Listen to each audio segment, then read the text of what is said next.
नमस्कार, आप देख रहे हैं यूपी मांगे उत्तर। आपके साथ मैं हूं प्रिया सिंह। पटना स्थित सीएम आवास पर आज सियासी मजमा लगा। 2024 की रणनीति को लेकर के 15 विरोधी दलों के नेता एक साथ इकट्ठे हुए और चुनाव को लेकर चर्चा की। बैठक में सभी विरोधी दलों के नेताओं ने अपनी अपनी राय रखी और 2024 में कैसे चुनावी मैदान में उतरा जाए, इस पर सहमति बनाई। बैठक के बाद सभी नेताओं ने एक साथ साझा प्रेस कॉन्फ्रेंस की। नीतीश, राहुल, लालू, ममता, अखिलेश सबने बारी बारी से बीजेपी पर हमला बोला और 2024 में एक साथ लड़ने की बात भी कही। सभी नेताओं के बयान भले ही अलग थे, लेकिन सबका सार एक ही था, 2024 में मोदी को हराना है। बैठक में महागठबंधन के लिए एक कॉमन मिनिमम प्रोग्राम बनाने की चर्चा हुई है। पटना में हुई बैठक में विपक्षी नेताओं ने भले ही यह संदेश देने की कोशिश की कि सभी विरोधी दल एक साथ हैं, लेकिन बैठक के दौरान ही विपक्षी एकता में फूट भी देखने को मिली है। दिल्ली के मुख्यमंत्री अरविंद केजरीवाल को दिल्ली अध्यादेश पर कांग्रेस का साथ फिलहाल नहीं मिला है, तो दूसरी ओर उमर अब्दुल्ला ने भी सभी दलों से धारा 370 पर उनकी राय पूछी है। यानी 2024 के लिए गठबंधन करने पहुंचे दल अपना अपना एजेंडा लेकर पहुंचे थे। ऐसे में सवाल यही है कि आखिर टिकट बंटवारे से लेकर के चुनाव तक क्या विरोधी दलों में एकता बनी रह पाएगी? एक रिपोर्ट आपको दिखाते हैं।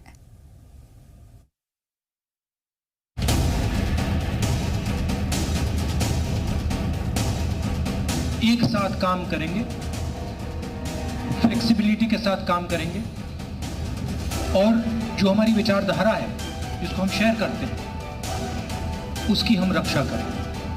भी हाथ मिला लो, आपकी एकता कभी संभव नहीं है और हो भी गई तो कितने भी इकट्ठा होकर जनता के सामने आ जाइए।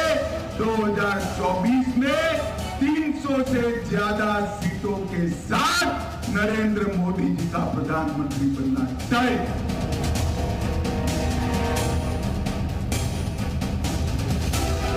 इसके लिए जितना भी तानाशाही बीजेपी गवर्नमेंट कानून ले आएंगे, जो काला कानून, हम लोगों ने एक साथ में मिलके वो काला कानून के खिलाफ में हम लोग लड़ाई करेंगे।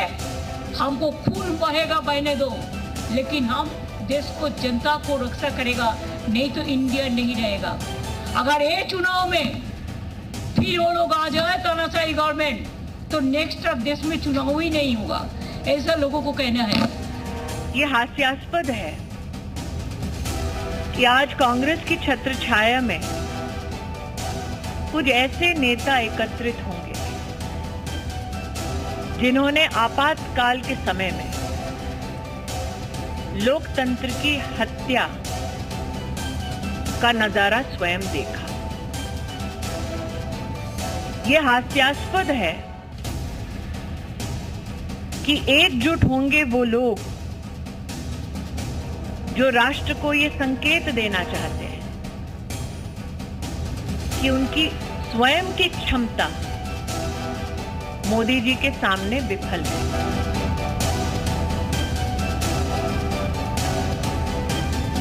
अब पूरी तरह से फिट हो गए हैं।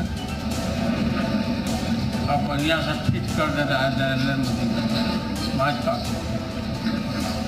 और आज जो बैठक हुई देश भर के नेताओं का, बहुत खोल करके सभी लोगों ने अपने इरादा को रखा है। अब ये तय हुआ है कि शिमला में अगली बैठक होगी, उसमें हम लोग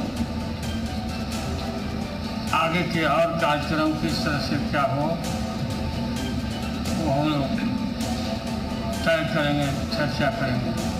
यही लालू प्रसाद यादव पूरे 22 महीने जेल, कांग्रेस की इंदिरा गांधी, राहुल की दादी ने इसको जेल में डाला था।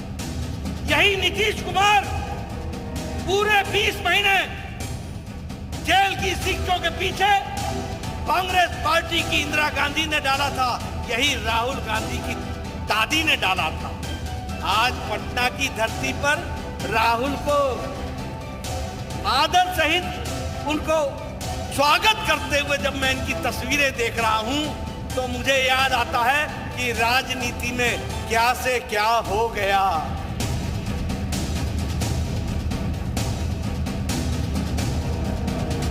कि हम सब लोग मिलकर के काम करेंगे, मिलकर के, और देश को बचाने का, देश की जनता को और देश कैसे आगे बढ़े उस दिशा में लगातार हम लोग मिलकर के काम करेंगे, यही संदेश है। तो पटना की विपक्षी दलों की बैठक में खोदा पहाड़ निकली चूहिया। विपक्ष की इस बैठक का कोई निष्कर्ष नहीं निकल पाया है। प्रधानमंत्री पद के दावेदारों ने अपनी दावेदारी को नहीं छोड़ा है और यह लाइन निश्चित तौर से आज सही साबित हो रही। दिल मिले ना मिले, हाथ मिलाते चलिए, अपना अपना भ्रष्टाचार और परिवार छिपाते चलिए।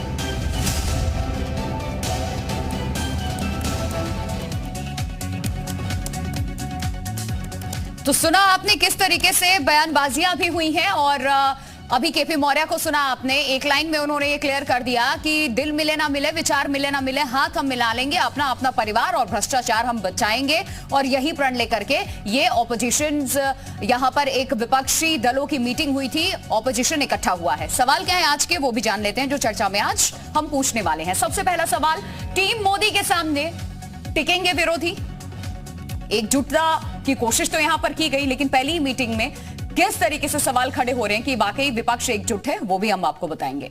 विरोधी टीम का कप्तान कौन होगा, सबसे बड़ा सवाल। रविशंकर प्रसाद की तरफ से भी पूछा गया है कि बाराती इतने सारे, दूल्हा कौन है। उन्होंने कहा इतने चेहरे हैं, नेता कौन है, कौन होगा नेता आपका, इसको लेकर के कोई क्लैरिफिकेशन नहीं। खैर पहली बैठक थी, अगली बैठक शिमला में, शायद चेहरा भी सामने आए, ये सवाल भी पूछेंगे।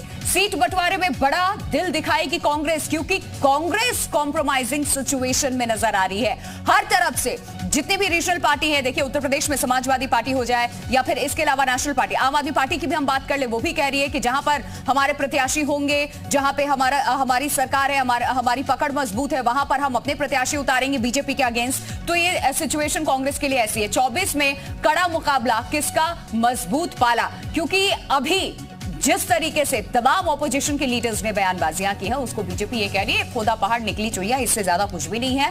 और लोग बस साथ इसलिए आए क्योंकि इनको अपना परिवार बचाना है, इनको अपना भ्रष्टाचार छुपाना है, इसीलिए एक साथ एक मंच पे इनको आना पड़ा। तमाम ये सवाल है, खास मेहमान भी हमारे साथ बने हुए। चर्चा की हम शुरुआत करें, सबसे पहले परिचय मैं आपका करा देती हूँ। आज की डिबेट में कौन कौन है हमारे साथ। अवनीश त्यागी है, प्रवक्ता है बीजेपी के। दीपक रंजन है, समाजवादी पार्टी के प्रवक्ता। प्रियंका गुप्ता है, कांग्रेस की प्रवक्ता। सुभाष यादव हैं, एसबी-एसपी से हमारे साथ स्पोक पर्सन है एसबी-एसपी के। और विनम्र सेन है, राजनीतिक विश्लेषक। इस चर्चा की शुरुआत सबसे पहले मैं प्रियंका जी आपसे करने जा रही हूं, क्योंकि ऑपोजिशन की बैठक में पहले ही 2 शर्तें आपके लिए सामने रख दी हैं। एक, उमर अब्दुल्ला की तरफ से कहा गया 370 को लेकर के केस पे भी आप लोग समर्थन दीजिए, विचार कीजिए और खुलकर साथ आइए। दूसरा, अरविंद केजरीवाल पहले ये क्लियर कर चुके हैं, जब तक कांग्रेस अध्यादेश पर अपना रुख क्लियर नहीं करेगी तब तक वो आपके साथ आगे नहीं बढ़ेगी। ये विपक्षी एकता है। जिस तरह से भारतीय जनता पार्टी के नेताओं को चेहरे पे साफ लकीरें दिखाई दे रही है, उनकी उड़ी हुई नींद है, ये साफ जाहिर कर रही है कि इस तरह से डरे और सहमे हुए हैं। परंतु मैं एक बात जरूर कहना चाहूंगी, जिस तरह से आज विपक्ष एकजुट हो रहा है वो वाकई में इस देश के लोकतंत्र को बचाने के लिए हो रहा है। इस देश में जो प्यार और अहिंसा की जो राजनीति होती चली आ रही थी, उसको बचाने की कोशिश हो रही है। शर्तों के साथ संस्थाओं का दुरुपयोग हो रहा था। ये कैसी एकजुटता है, ये कैसी एकता की तस्वीर, मिसाल आप लोग पेश कर रही हैं जहां सिर्फ शर्त ही शर्त लगाए जा रहे हैं, शर्त ही शर्त रखे जा रहे हैं। इससे पहले एनडीए की भी जो गठबंधन था उसका भी हश्र क्या हुआ सबने देखा। तो ये वो लोग हैं जिनके बारे में मतलब जो जिनकी कथनी और करनी में अंतर है। पर रही बात, आप अपनी बात कीजिए, मैंने आपसे सवाल कांग्रेस को लेकर के पूछा है। नहीं, मैं उसी पे आ रही हूँ, मुझे मौका तो दीजिए बोलने का। रही बात शर्तों की, तो मैं समझती हूँ कि सभी राजनीतिक पार्टियां हैं, उनका अपना अपना अस्तित्व है, उनकी राजनीतिक महत्वाकांक्षाएं हैं, उन सबको ध्यान में रखकर ही कोई गठबंधन हो सकता है। आप एक परिवार भी चलाते हैं तो उसमें भाइयों को आपस में सामंजस्य स्थापित करने के लिए कहीं ना कहीं एडजस्टमेंट करने पड़ते हैं और सभी करते हैं, तो इसमें कुछ नया नहीं।